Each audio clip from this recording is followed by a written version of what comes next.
I was hesitant to share you with the world. I wanted to keep you to myself. Yeah, well, I appreciate this opportunity to share and Yeah, impact people. That's what I do. That's what I love to do. Mhm. I know. Exactly. And that's what is attracted me to you, minus everything that your knowledge and experience, just the person that you are.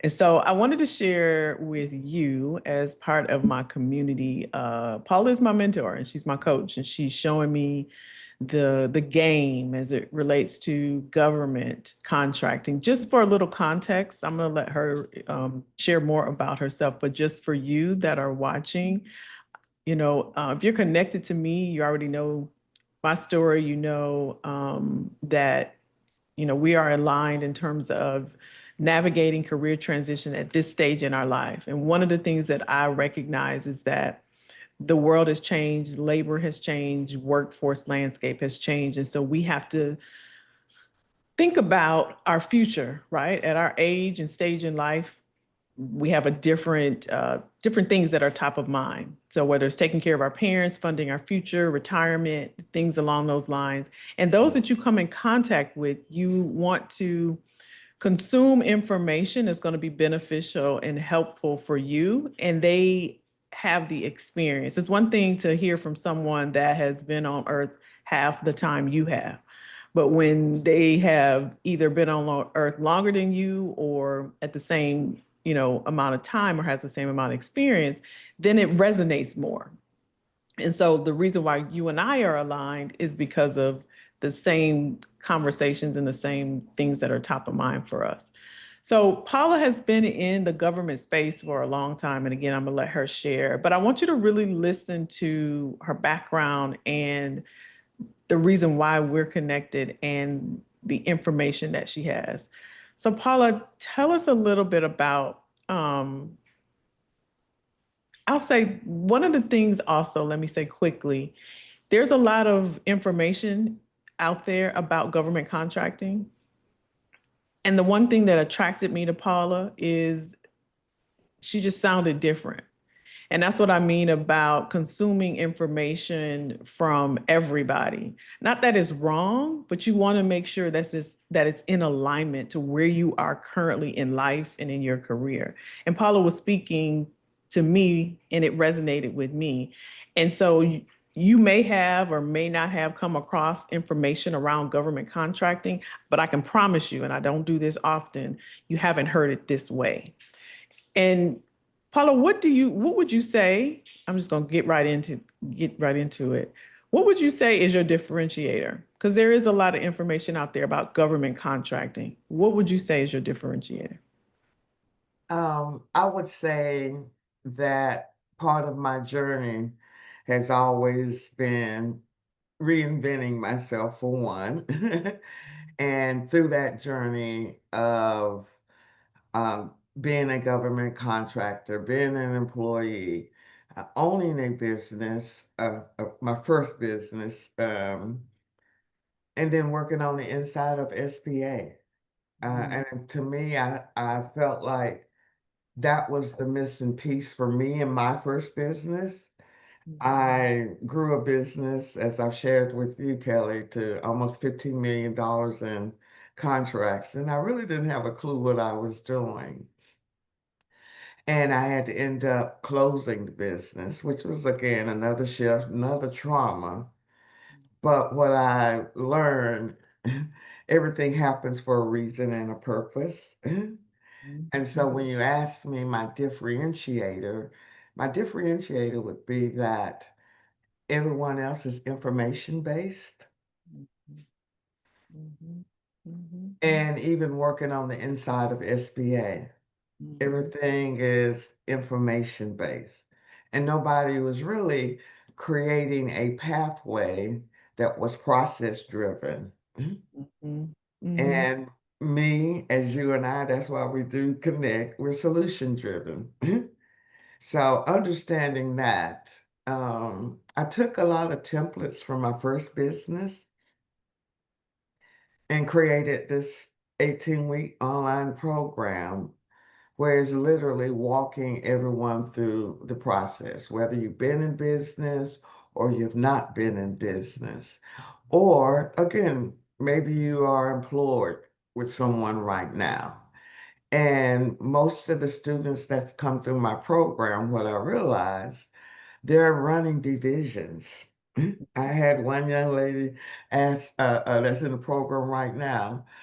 She was the executive branch chief at FEMA. I said, well, how many people were you responsible for? She said, well, it was a region, so it was probably about 75 people. I said, do you realize you're actually running a business? So helping people to understand you're actually, especially, I think you said your audience is around your age or maybe a little Mhm. older. Yes. Mhm.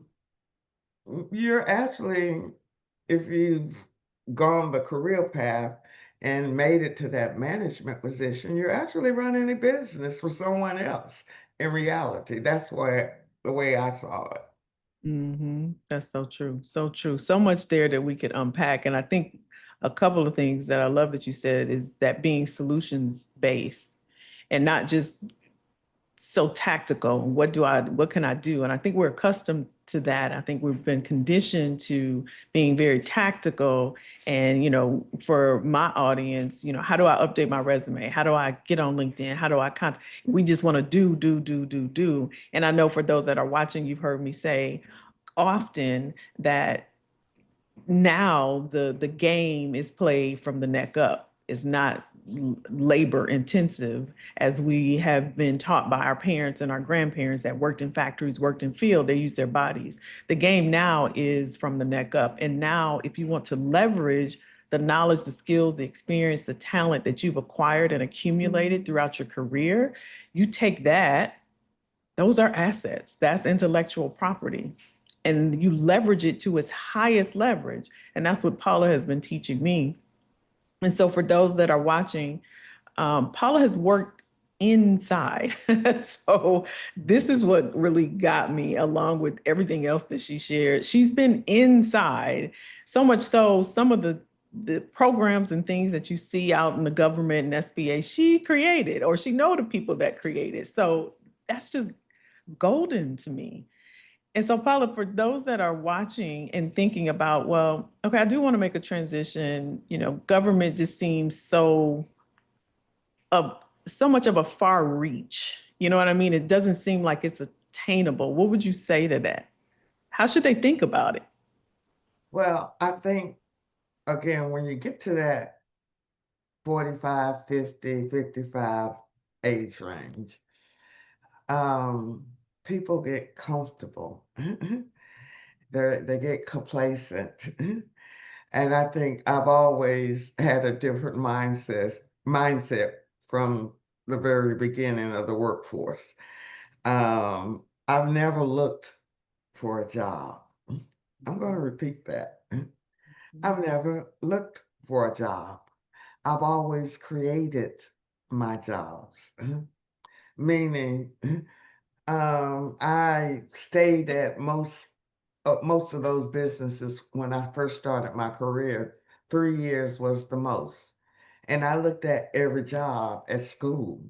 I'm grabbing this information, I'm grabbing this information, because I knew at 25 I was going to own my first business. Mhm. And so I went through all these companies studying. So by 35, I opened my first business. The first year in business, I won $1 million contract.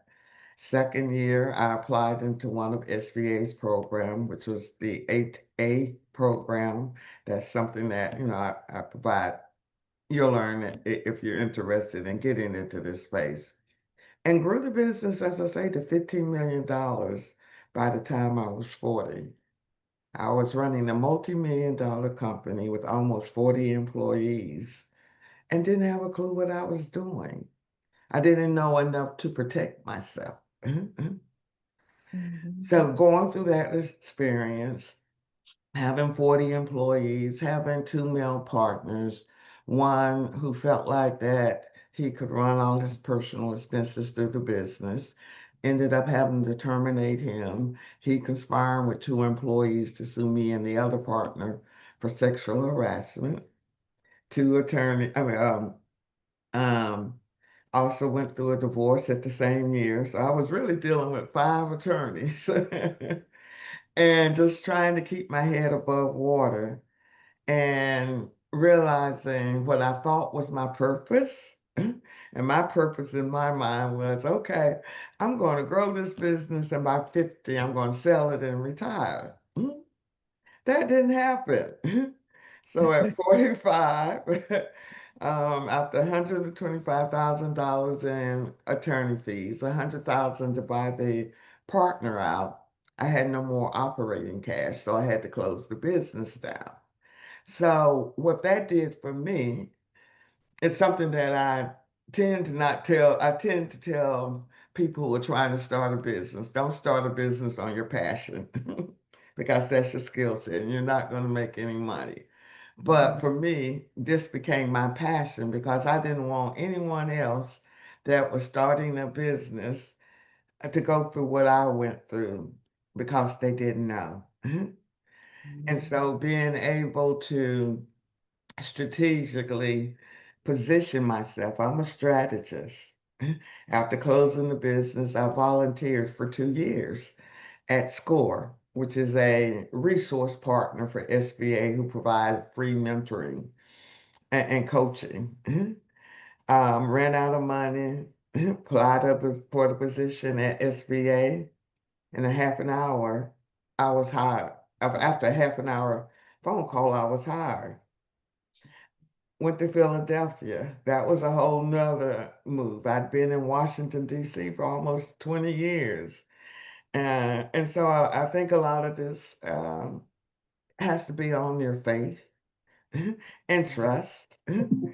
Because when I was hired in Philadelphia SBA, that was questioning God again. You know, I don't want to go to Philadelphia. I don't know anyone there. But he'd already had the person who brought me to DC. She lived there in a 6 bedroom house. And he said, you're going there and you're going to stay with her and start this new journey. So that was a whole new journey. And I was very fearful of going back into a structured system Mm. because um, I've been on my own for 10 years. Now I'm going inside the government and they're telling me who, what, when, and why.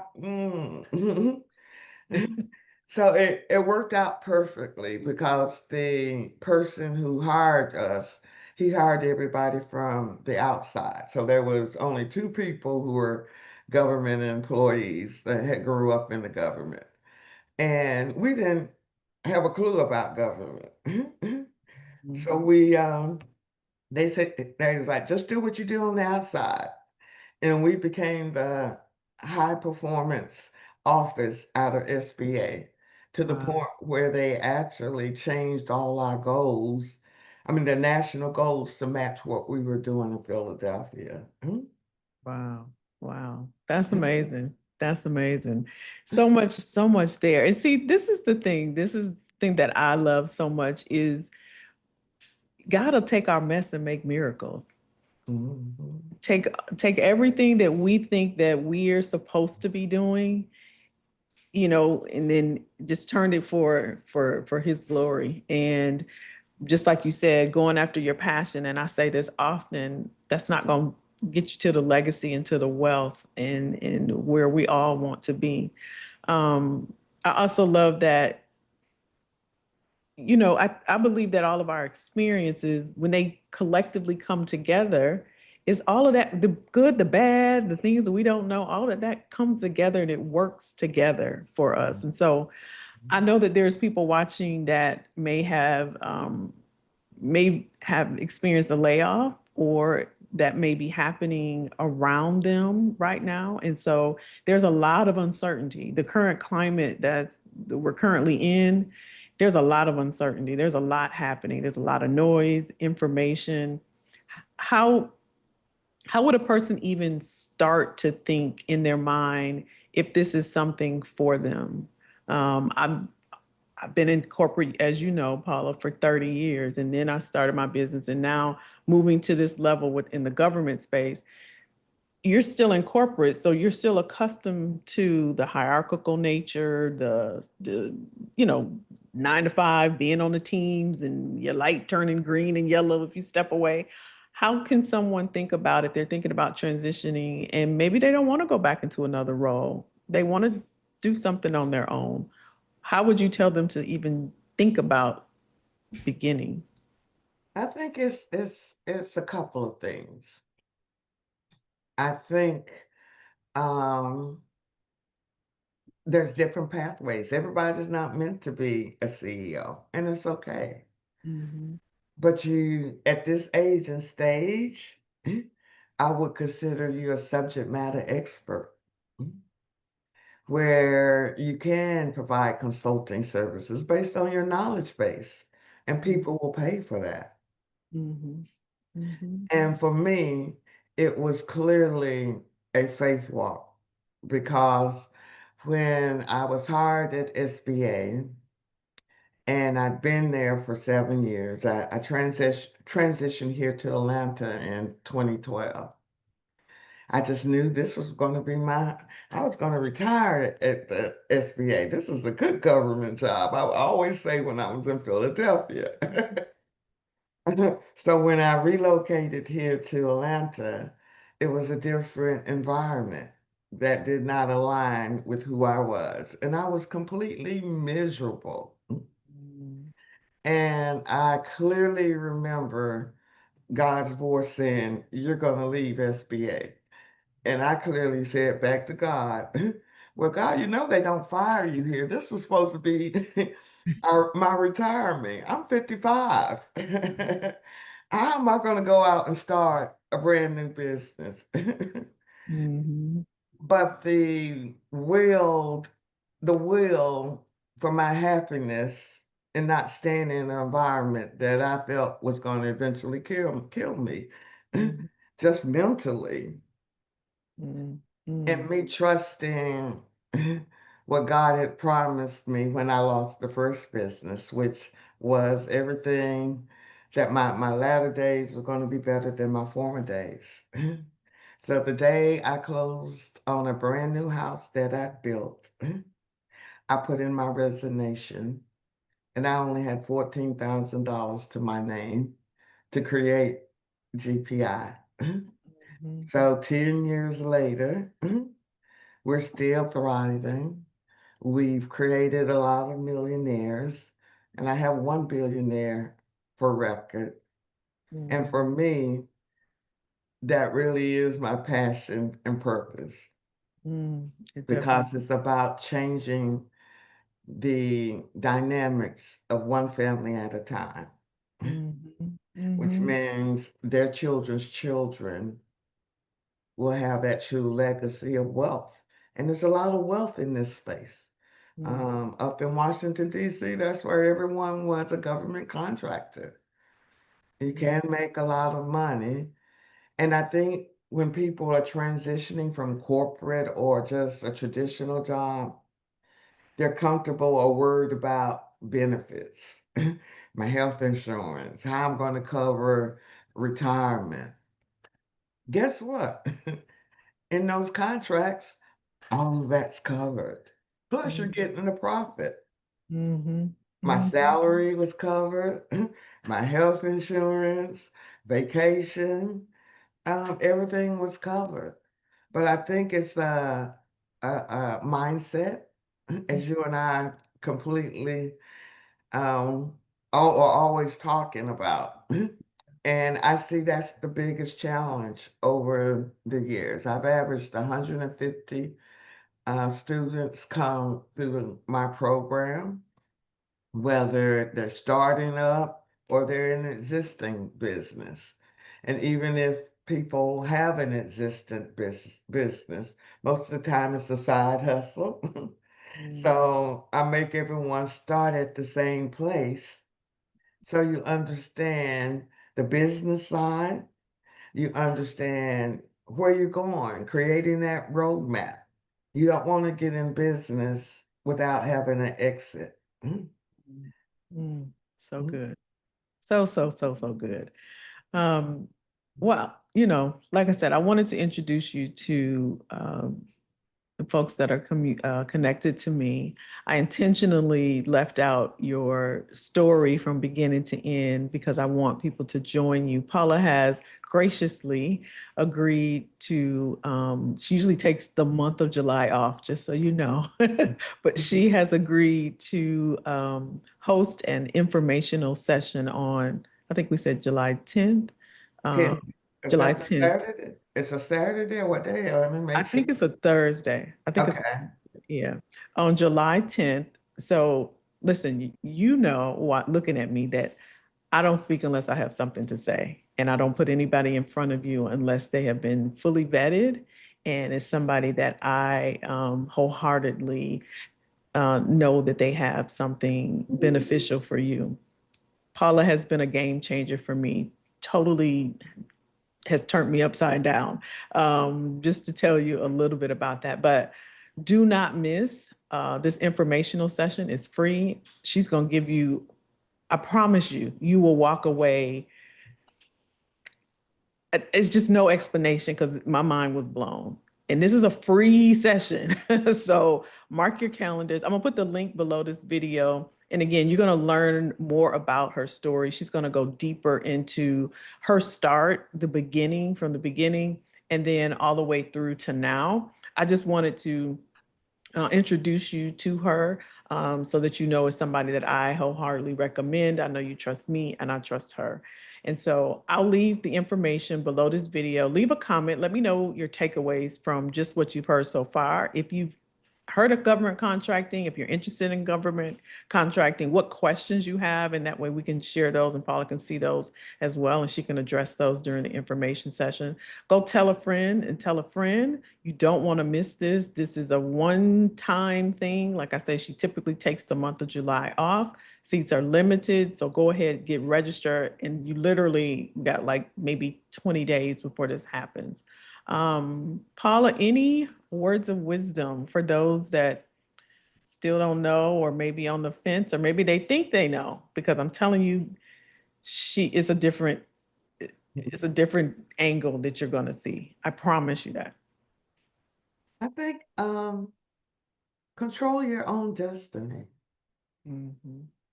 That's what I would recommend to everyone. I think even those, especially now in this environment that we're in, a lot of people that were federal workers got comfortable, Mhm. and it became a domino effect to corporate. Mhm. And so you have to think of it from two perspectives as a business owner. From if you're working in corporate and you 45 or 50, I can bring somebody in at 30, train them up, mm, and cut the costs. It's business. It's nothing personal. Yes, I'm so happy you've dedicated your life and time to me. But when it comes down to the bottom line, as a business owner, I got to make cuts for my self-preservation. So I think you have to have the same mindset. Mhm. I don't want you to ever get caught without having a backup plan. I've always had a backup plan. Mhm. I think that would be my last words of wisdom for everyone. Well, thank you so much for taking out your time. I know you're going to hit vacation and all of that good stuff. Again, for those of you that are watching, if you're interested, I'm going to have a registration link below. Please do yourself a favor and attend this informational session. Let me know what you think. I'll see you on the next video. Thank you again. Uh,